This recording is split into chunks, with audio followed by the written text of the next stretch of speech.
அணுசக்தி இந்த ஒரு வார்த்தையை கேட்டாலே போதும். ஒரு பக்கம் அது நமக்கு சுத்தமான எல்லையில்லாத ஆற்றலை தரும்னு ஒரு நம்பிக்கை. இன்னொரு பக்கம் செர்னோபில், ஃபுகுஷிமா மாதிரி பேரழிவுகளோட பயங்கரமான நினைவுகள். அப்போ இவ்ளோ பெரிய ஒரு சக்தி மூலத்தை மக்கள் மனசுல இருக்கிற இவ்ளோ பெரிய பயத்துக்கு நடுவுல நாம எப்படி பயன்படுத்த போறோம்? இதுக்கான பதில் ஒருவேளை ரொம்ப பெருசா இல்லாம ரொம்ப சின்னதா இருக்கலாம். சரி வாங்க, இத பத்தி கொஞ்சம் ஆழமா பார்க்கலாம். இந்த 6 பகுதிகள் வழியா அணுசக்தி தொழில்நுட்பத்தோட இந்த புது பரிணாம வளர்ச்சிய நாம அலசி ஆராய போறோம். முதல்ல நம்ம ஏன் ஒரு புது விதமான அணு உலை பத்தி பேசிட்டு இருக்கோம்னு புரிஞ்சுக்க வழக்கமான அணுமின் நிலையங்களோட கதை என்ன, அதோட பிளஸ் மைனஸ் என்னன்னு ஒரு பார்வை பார்த்துடலாம்.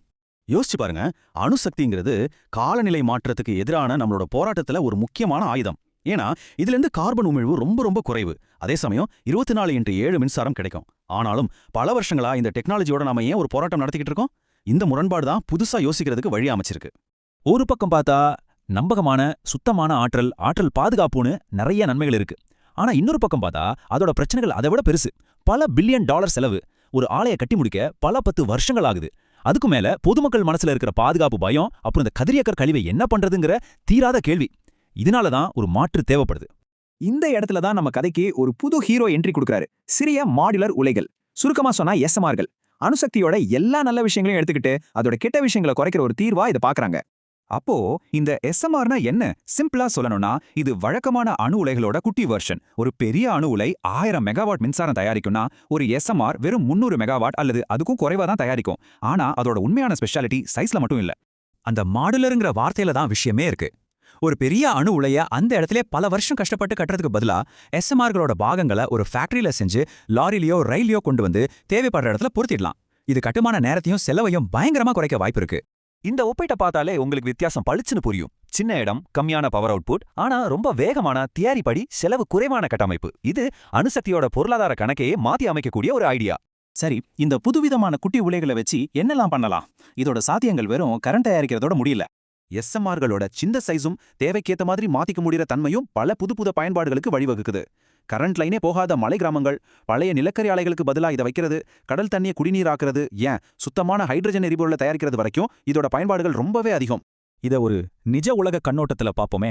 உலக அளவுல 730 மில்லியன் மக்கள் தீவுகள்ல வாழ்றாங்க. அவங்கள பலருக்கும் நிலையான மின்சாரம்ங்கிறது ஒரு பெரிய கனவு. அதுவும் ரொம்ப செலவு பிடிச்ச விஷயம். எஸ்எம்ஆர்கள் இந்த சமுதாயங்களுக்கு ஒரு பெரிய வரப்பிரசாதமா அமையலாம் இல்லையா? ஆனா எல்லா நல்ல விஷயத்திலயும் சில சவால்கள் இருக்கும் இல்லையா? அதே மாதிரி தான் இதுலயும். இந்த தொழில்நுட்பம் ஒரு மேஜிக் ஸ்டிக் கிடையாது. இதுக்கு முன்னாடி நிறைய பெரிய தடைகள் இருக்கு. இந்த மேற்கோள் ஒரு கிளாசிக் கோழியா முட்டையா பிரச்சனைய ரொம்ப அழகா சொல்லுது. அதாவது கம்பெனிகள் இதுல முதலீடு செய்யணும்னா அரசாங்கம் தெளிவான பாலிசி கொண்டு வரணும், இதுக்கு ஒரு மார்க்கெட் இருக்குன்னு உறுதிப்படுத்தணும். ஆனா டெக்னாலஜியை நிரூபிக்காம அரசாங்கங்கள் எப்படி உறுதியான கொள்கைகளை உருவாக்கும்? இந்த முட்டுக்கட்டையை உடைக்கிறது தான் முதல் சவால். ஆமா, எந்த அணுசக்தி விவாதமா இருந்தாலும் நாம் இந்த கேள்வியை கேட்டுதான் ஆகணும். சின்ன உலைகளா இருந்தாலும் இதுவும் அணுக்கழிவுகளை உருவாக்குமே, அதுக்கு என்ன பதில்? உண்மைதான், உருவாக்கும். ஆனா அது எந்த அளவுக்கு, என்ன மாதிரின்னு நம்ம சரியா புரிஞ்சுக்கணும். யுரேனியத்தை எரிபொருளா மாத்தும்போது செறிவு குறைந்த யுரேனியம்னு ஒரு துணைப்பொருள் உருவாகும். இது ஒரு நச்சு பொருள் தான், சந்தேகமே இல்ல. ஆனா எரிபொருளா பயன்படுற யுரேனியத்தோட ஒப்பிடும்போது இதோட கதிரியக்கத்தன்மை சுமார் 2 லட்சம் மடங்கு கம்மி. இதனால ஒரு அணு சங்கிலி வினை தானா நடக்காது. கழிவு மேலாண்மை ஒரு முக்கியமான பிரச்சனை தான். ஆனா அது பத்தின உண்மைகளை தெரிஞ்சுக்கிறது ரொம்ப அவசியம். இத்தனை சவால்கள் இருந்தாலும் சரி, உலக நாடுகள் சும்மா இல்ல. எஸ்எம்ஆர் தொழில்நுட்பத்துல யாரு முதலிடத்தை பிடிக்கிறதுன்னு ஒரு பெரிய போட்டியே நடந்துகிட்டு இருக்கு.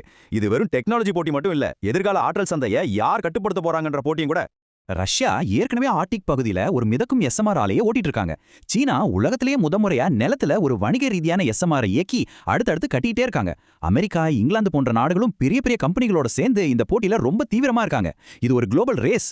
சரி, இப்போ நாம கடைசி கட்டத்துக்கு வந்துட்டோம். பேப்பர்ல பாக்குறதுக்கு இவ்வளவு பிரமாதமா தெரியற இந்த டெக்னாலஜியோட உண்மையான எதிர்காலம் என்னவா இருக்கும்? இந்த சிறிய மாடுலர் உலைகளுக்கு அணுசக்தியோட கதையில ஒரு புது அத்தியாயத்தை எழுதுற சக்தி இருக்கு. இது நமக்கு சுத்தமான, பாதுகாப்பான, எல்லாருக்கும் கிடைக்கக்கூடிய ஆற்றலை கொடுக்கலாம். ஆனா டெக்னாலஜி கொடுக்கிற வாக்குறுதிக்கும் அதை நிஜமாக்க தேவையான முதலீடு, சட்டத்திட்டங்கள், அரசியல் உறுதிக்கும் நடுவுல ஒரு பெரிய இடைவெளி இருக்கு. அந்த இடைவெளியை நம்மால கடக்க முடியுமா? அதுதான் அணுசக்தியோட எதிர்காலத்தை தீர்மானிக்க போற கடைசி கேள்வி.